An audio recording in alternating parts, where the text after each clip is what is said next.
Well, even as I speak, all of the principals of Platoon have been in and out talking with director Olver Stone. There's a lot of close camaraderie that I'm seeing here. That's no hype, is it?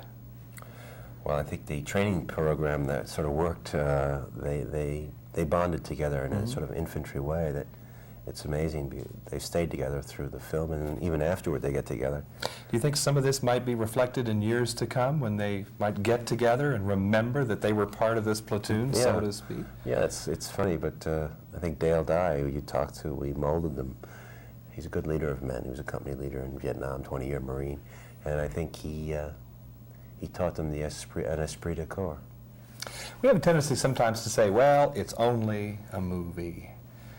The movies you make, we really can't dismiss it like that. It seems like you're up to something more than mere entertainment. Not to diminish entertainment values, but you've got something else that you're fighting for here in all of your pictures. This in Salvador. What's the private passion that you're still dealing with here? Private passion? A private one now, not a public-spirited thing to blow the whistle on war and romanticization of war, but is there a more private ghost here you're banishing? Well, certainly in Platoon, yeah. I mean, in terms of having to deal with my own personal past, it was a very personal story. Semi-autobiographical. It was a catharsis, I suppose. I let out a lot. But in Salvador, it was a different kind of passion. It was a friend of mine, Richard Boyle. I think that both films are sort of united by the fact that they're similar situations, they're parallel situations. I think that, in a way, I'm sort of was born into a Cold War. I was a Cold War baby, you know, and all my life I grew up with it, and I went to Vietnam to fight the communists. That's why I was sold a bill of goods. It took me a lot of years to realize that wasn't quite the case.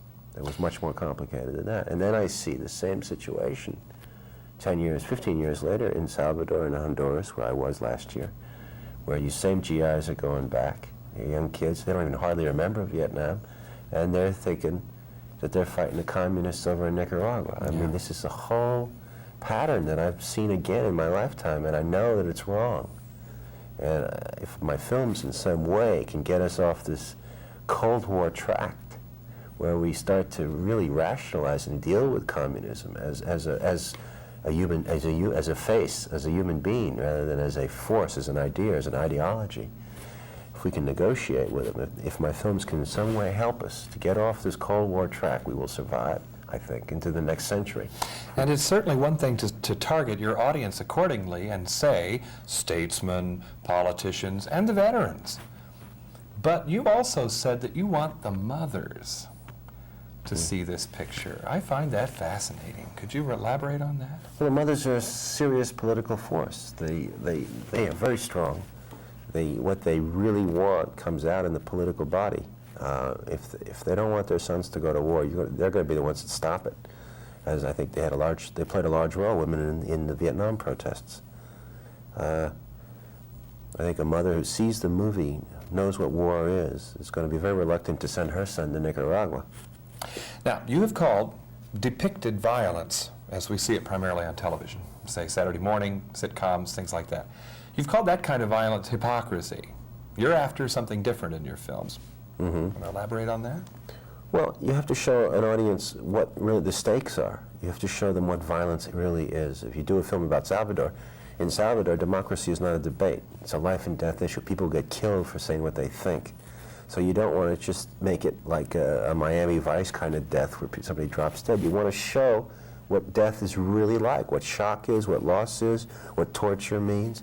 People have to understand that in order to really get beyond this superficial television type of way of looking at the world. We have to understand what really happens, what death means. Someone once said that film redeems physical reality. It's almost as if you're working on that premise.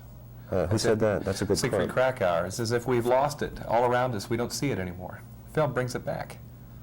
Well, certainly in the Vietnam case, it's true. I mean, I always feel like what I did in this picture is very simple. It's just show a few things that happened.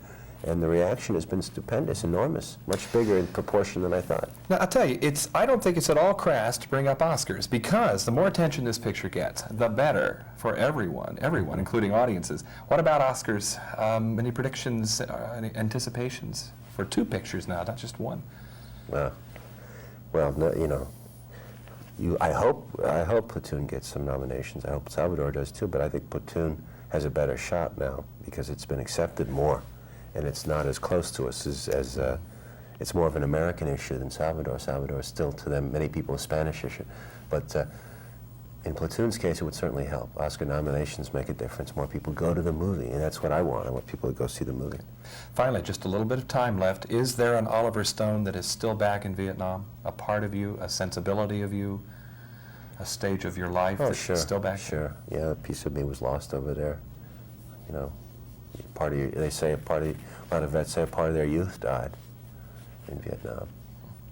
Olver Stone, director, Platoon. Thank you. As one veteran to another, thank you very much. And I'm John Tibbetts with Olver Stone in New York City for KCTV5.